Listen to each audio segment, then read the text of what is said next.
eating his tender bits. These tender bits are made by Worthington Foods, which was taken over by Kellogg, unfortunately. But that's one product Kellogg didn't ruin.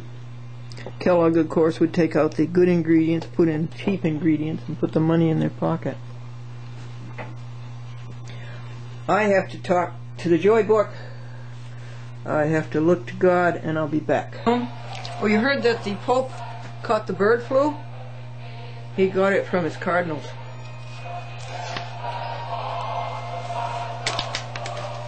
We're on page 21.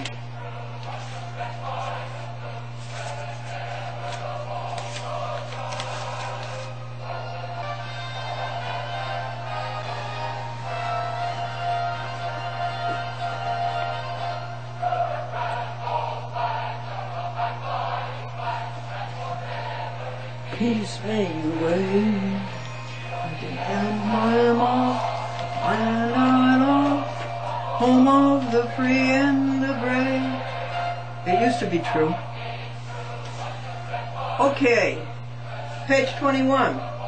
Order to take advantage of local public access. Okay, we told you that Saw Rock was lying on that. However, are all in accordance with federal and state law. Well, that's conclusory. You know, where is the federal and state law?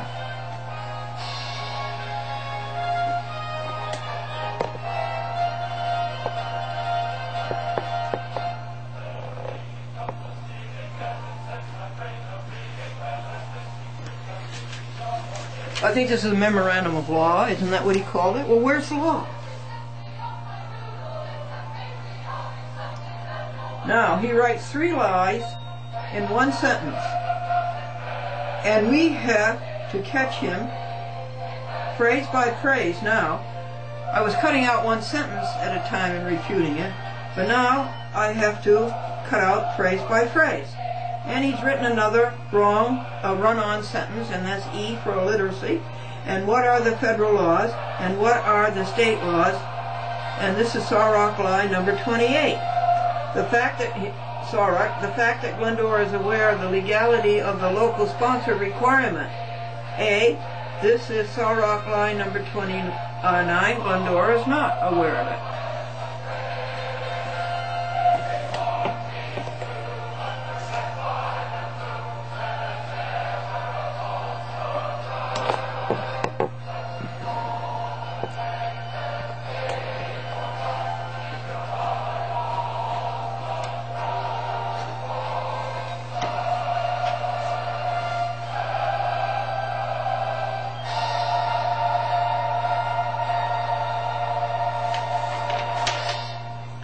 Says Glendora, it is acutely plain that Saw Rock has no law, nor do you, appellate term. And this is Saw Rock lie number 29. Saw Rock lies that he filed a claim below, that Glendora filed a claim below.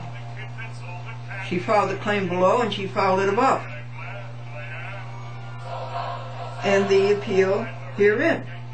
Says Glendora, Satterley is a defendant cannot defend a co-defendant. So Charles Dolan through Master Riley have not appeared and have not defended.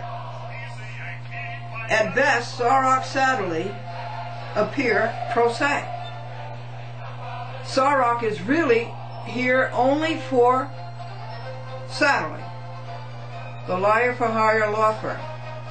He's only here for Satterley. He is not defending Charles Dolan all the way through Master Riley.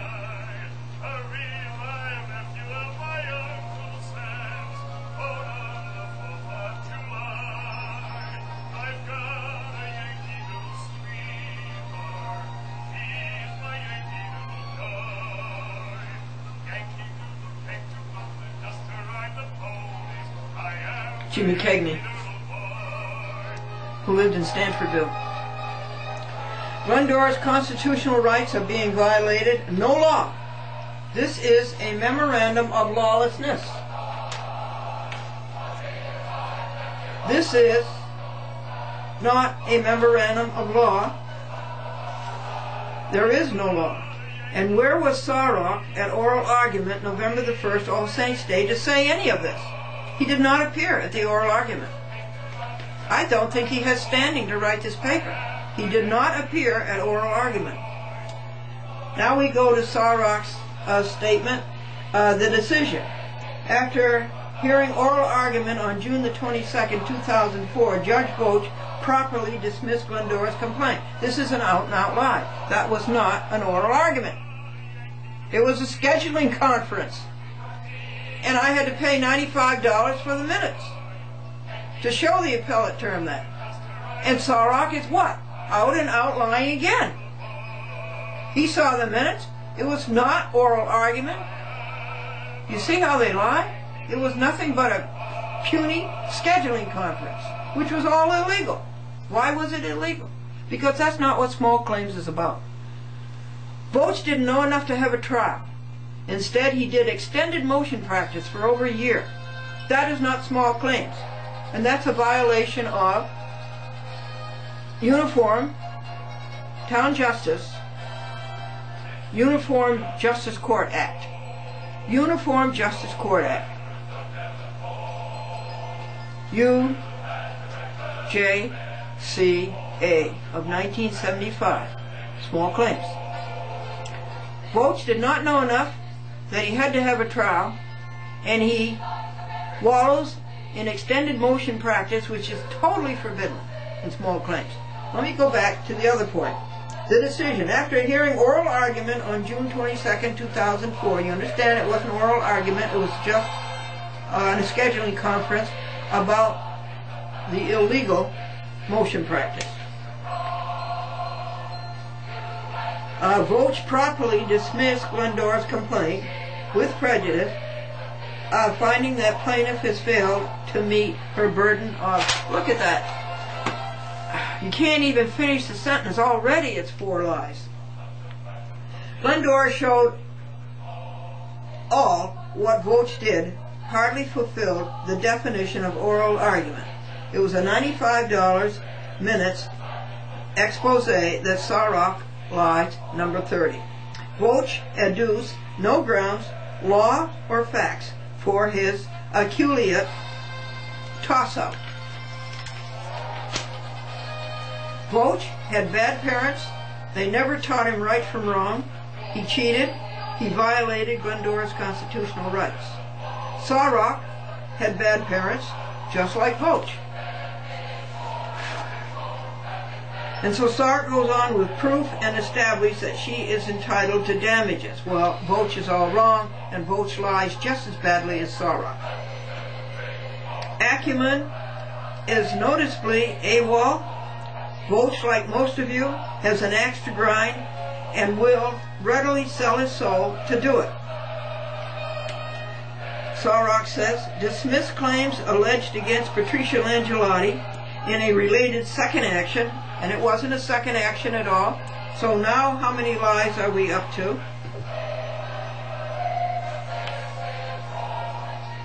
It'll tell you soon, but it must be around 30 or 40. It was not a related second action.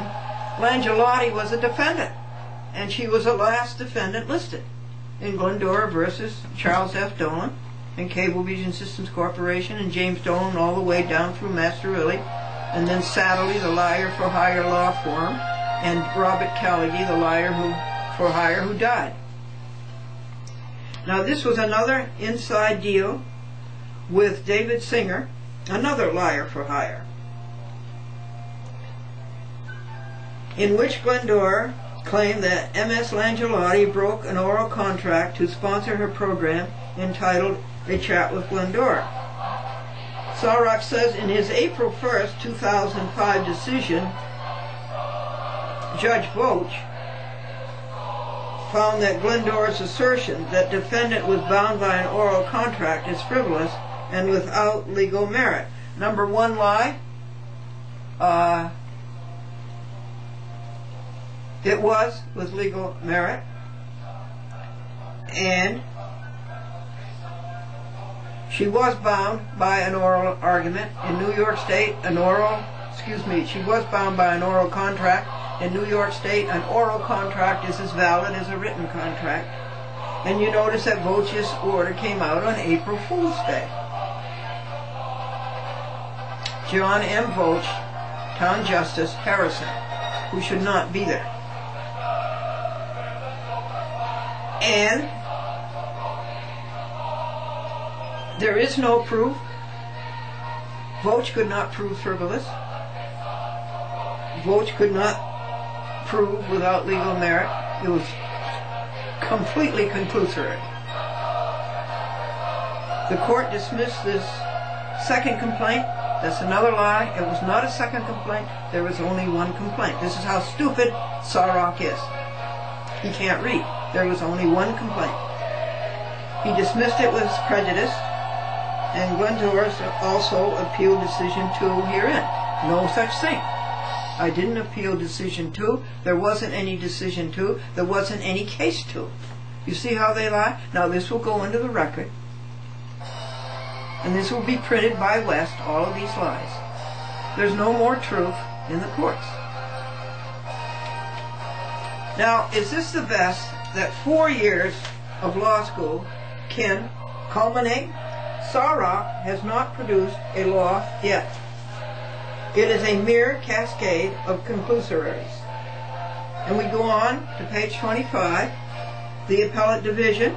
On November 27, 2006, this court, the Appellate Division, and it's not the Appellate Decision, I should say, this court affirmed the decision dismissing Glendora's small claims court actions. It rubber stamped and it boilerplated. And you want to know why? Because I asked them, did you take an oath of office? Did you adhere to that oath of office? Did you adhere to the Constitution of the United States? Due process of law? Fair and just, fair and unbiased. To which, remember, it was stony silence. So why did they rule this way? Well, it is because she asked them if they had taken an oath and if they were adhering to it for impartial due process of law. Not one of the 3 said yes. Stony silence followed all 7 questions. What does it tell the world? No, they have not taken an oath, and they do not adhere to an oath, and they do not protect the Constitution, and they do not adhere to the Constitution. Ergo, they are disqualified and must step down, and this is worth $3,000. Why do I say this is worth $3,000? They robbed me of the $3,000 that I was due. And they robbed me because I confronted them with their constitutional disqualification. They do not qualify as judges. And so, they get even with me by taking away the $3,000. But I say to you that it was worth $3,000. I don't know if $3,000 better spent than to stand up in open court before 3 judges and say, did you take an oath? Are you adhering to it? Are you following the Constitution? Are you following due process? Are you following fair and impartial? And are you a court of record? So, to this we say, Our Father which art in heaven, hallowed be thy name. Now, Sarok said, the decision of the appellate term held that plaintiff's actions are palpably without merit as to any of the defendants herein. That's a bunch of platitudes. It's overworked phrases that don't have any meaning. More specifically, the court held that Glendora failed to proffer any cause of action pursuant to Public Service Law 229, and what I patently did, blatantly did. 1, they're stupid. 2, they can't read. 3, they can't write. And 4, they lie. This is the appellate term. Who were the judges? Angiolillo, Rudolph, and Tannenbaum, who was half asleep. Or the Cable Communications Policy Act of 1984, 531 B and E, as she did not allege that any defendant, well, this is all wrong, I did allege all that. I didn't allege, I adduced it. Sarok adds to his lies the lies of Rudolph, Angiolillo, and Tannenbaum. Read what Glendora wrote as to their lack of discernment, perspicacity, shrewdness, honesty, and morality. Here in the 3, in acuminate head fashion, violated Glendora's constitutional rights, federal and state. They disqualified themselves. Step down. Step down, Rudolph, Angiolillo, and Tannenbaum. You disqualified yourself. Sarek says, exercise editorial control over the content of her show. How and how? What more editorial control can you exercise than to take the show completely off of the TV? Or refuse to air it. They don't air. They cablecast. Air is for NBC, ABC, and CBS upon compliance with sponsorship requirements that have no statutory authority. This is one of hundreds of lies by thee. Page 27. The appellate term, sold souls of long ago, of no judiciary power, mere puppets of the ring.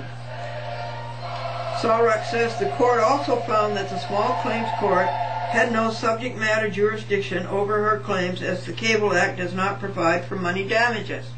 Well, this is stupid. This is dishonorable. This is cheating.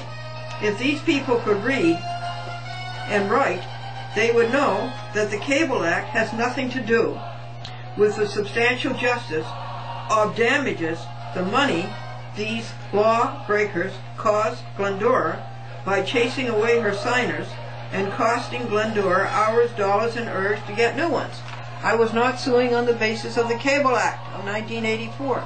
I was suing on small claims damages that these defendants had cost me by chasing away my signers and making me go out and get new signers, and that cost money, and that cost time, and that cost energy. So, are they stupid? Or are they just plain liars? Well, let me tell you, they're both. Where's your manhood, I ask these people. Shame on you. You're aboriginal brutes. Glendora is sending a copy of this Neanderthal state of judges, lawyers, clerks, to Judith K. You think people like that, state judges, should get a raise? No. People like that should get a raise? Since they don't know any meritorious defense, they don't know any meritorious raise. What they should do is pay us back for the ruining of the courts, our courts. Page 28. The sole remedy available in small claims court is damages. And that's all that I was suing for. Damages. Yes? And the sole remedy in small claims court applies to damages caused by the defendants to cause Glendora to get new signers to replace the ones that they chased away. It has nothing to do with the Cable Act. Sarek knows as much about soul, quote unquote, as he does about soul, S-O-U-L, quote unquote. This is Sarek's lie number 46, repeating the lies of Vogt and the stony silent Rudolph, Angiolillo, and Tannenbaum judges. Lastly, says Sarek, the court held that plaintiffs had failed to support the existence of a cause of action against respondent Angelotti for breach of oral contract. This is a disgusting lie. It is no surprise people have zero admiration for the courts, Judith K., that the marvel, esteem, and applause has melted to zero. People have no respect for the courts. They just plainly do not know the law, nor the constitutions, nor do they know right from wrong. I'm talking about the judges, the lawyers, and the clerks. Why does Sarek, liar for hire, write their paper for them to read? Can't they read? Don't they know what their ghostwriter wrote? My point is that Sarek takes the appellate decision, so-called, and warms it over, rehashes it. Why? Who needs it? Simply read what the appellate term wrote. We're up to page 29. Sarek's point 1. Applicant offers no basis for re-argument. Well, no, I don't, because I didn't ask for a re-argument. I asked for relief. I did not ask for re-argument. I asked for relief, and I think we made that plain. Appellant's motion essentially is a motion for re-argument. Oh, no, it isn't. And this is another sneaky, dirty way they do it. They change your cause of action. You think they're going to get away with it. You don't get away with the thing, Sarok. You are so plain to the people what you really are and what your parents made you. The appellant, however, fails to set forth any reason why the appellate term should reconsider the appellate decision. Well, no, because I didn't ask for re-argument. I excoriated them for what they did, and that was 40 pages long. Glendora says, by the way, that's Sarok's line number 48. It is not a motion for re-argument. He doesn't know the difference. It is a motion for relief from what cannot be called an order because it is not signed inter alia. So this makes the remainder of what Sarok empty-headedly writes of no truth. The premise is wrong, therefore the argument fails, and this is, as Glendora said, super, dump it. Okay, now here in this one paragraph, 8 lines. This is Sarok's paragraph, 8 lines. And then he states no law. Notice that this is not a law. This is nothing but a computer spit out, and computer spit outs are washouts because there are just as many pros as there are cons. And another thing, there is no such thing as case law. It's a contradiction of terms. Judges do not make law. The Congress and the New York legislature make law. Judges are there to enforce the law. So judges are crackpots. Every judge I met is a crackpot. And I met how many? A couple of hundred? Now none of this hurts Glendora. She did not make a motion to re-argue. She made a motion for relief from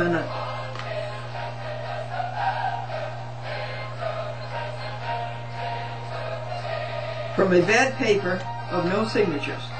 Glendora did all things that Sarok lies about and for which Sarok gives no argument in support. What Sarok is doing is liar for hire, Sadly, Stevens, Burke and Burke, liar for hire, law firm. This is all rhetoric. The issue is that neither Volch, nor Rudolph, nor Angiolillo, nor Tannenbaum know enough that there has to be a trial in small claims. This is law. Uniform Justice Court Act of 1975, codified as Uniform City Court Act, Section 1801 et sequitur. No witnesses were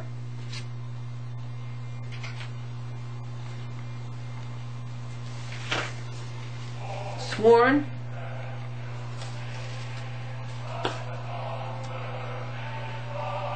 how this is all antithetical to that. No testimony was taken. No evidence was presented. Sarok, through Tannenbaum, can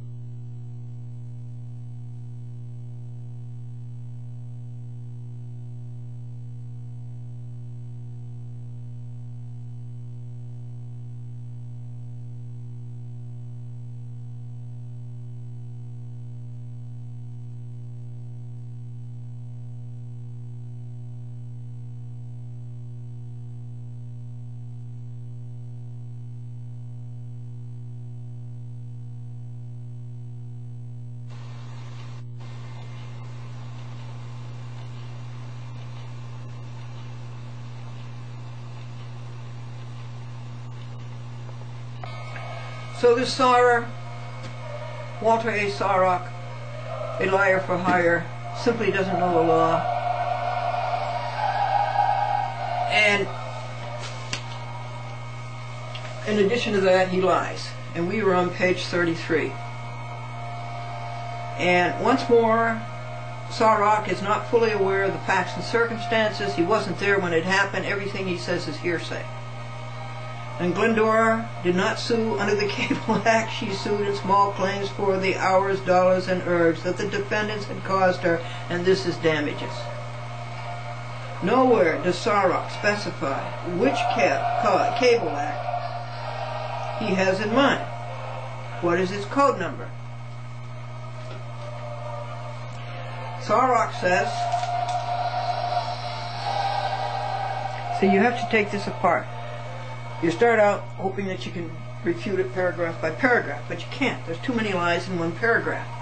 So then you say, okay, we can refute it sentence by sentence. No, you can't do that. There's 5 or 6 lies in a sentence. So now you have to go phrase by phrase. Lastly, she wrongly claims that she was entitled to a trial. Everybody's entitled to a trial in small claims. Her claims, however, are deficient as a matter of law. Well, he doesn't know the law. No amount of discovery or trial would cure the legal deficiencies of her claims.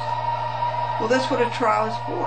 A trial determines that, not stupid Sarok, not liar Sarok. Glendora says that is not what the law says. You would think a lawyer would know the law. It is not the first time. And this is supposed to be a memorandum of law he's writing. It's a memorandum of lawlessness. It is acuminate, but not acumen. Acuminate. Point on the head.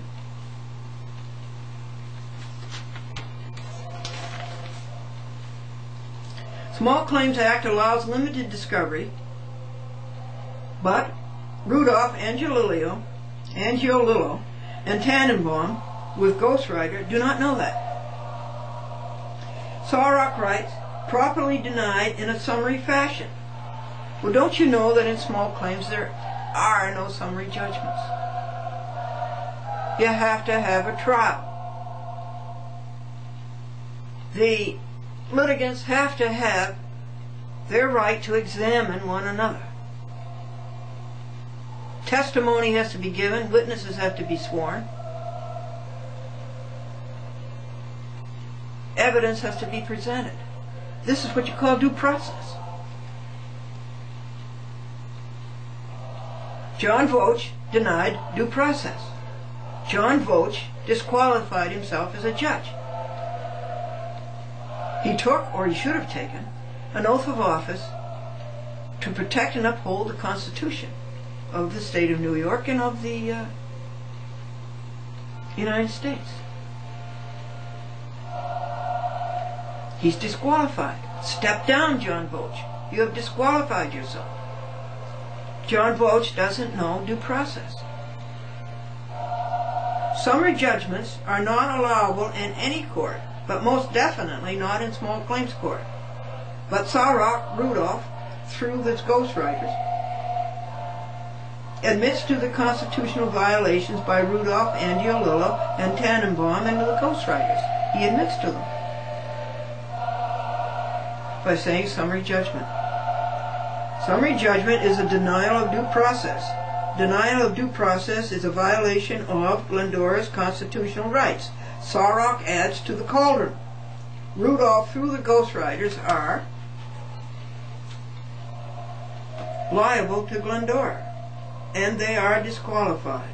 Ad deum, adieu, goodbye. You know that ad deum, that adieu in French is short for ad deum. And you know that goodbye is short for God be with you. At the lodge meeting, the man opened the lodge meeting by saying, the grand invincible potentate will not be here tonight. His wife won't let him out of the house. And he closed the lodge meeting with saying that Father Raymond Adieu, adieu spelled A-D-I-E-U, A-D-I-E-U, that Father Raymond Adieu would not be here to pronounce the benediction. So, without further ado, good night. Now, here is Sarok's conclusion, so-called. How will we go through this with you? For the foregoing reasons, well, hardly, the respondent requests that the appellant's motion be denied. Glendora crosses out denied and puts in granted in its entirety, and that the respondent be awarded costs and attorney's fees. Well, there are no attorney's fees in small court, Mr. Neshin.